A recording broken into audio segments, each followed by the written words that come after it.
आज अचानक भयानक म्हाका फ्रायड रायस खावचो मूड झालेलो म्हणून एका कढईत टाकले जरासं तेल, मसालो, हळद आणि बॉईल केलेले सोयाबीन टाकलं. तेंका मस्तपैकी फ्राय करून घेतलं म्हणजे कसं जरा टेस्टिंग जरा चांगले लागतील.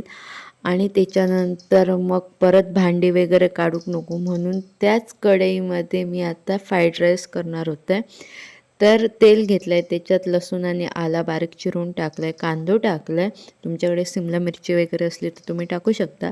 ते का फ्राय करून घेतलं आहे आणि त्याच्यात मग मी मसालो टाकलं, हळद टाकलं आहे, मीठ टाकलं आहे थोडासा आणि माझ्या घराकडे कॅचअप आणि सोया सॉस होतो तो पण टाकून घेतला आहे म्हणजे जराशी चांगली टेस्ट आहेत.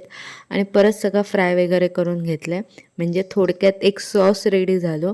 त्याच्यात मग आपण जे फ्राय केलेले सोयाबीन होते ते सुद्धा टाकून घेतलं आहे आणि त्यांना व्यवस्थित असं परतवून घेतलं आहे.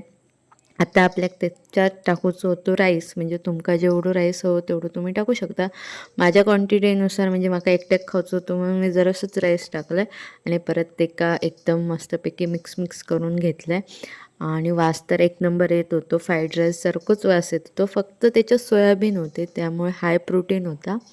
आणि मस्तपैकी आपलं आता ह्यो फ्राईड राईस रेडी आहे आणि ह्यो असा फ्राईड राईसचं फायनल लुक. रेसिपी आवडली असेल तर लाईक करा आणि आपल्या चॅनलला सबस्क्राईब करा. बाय.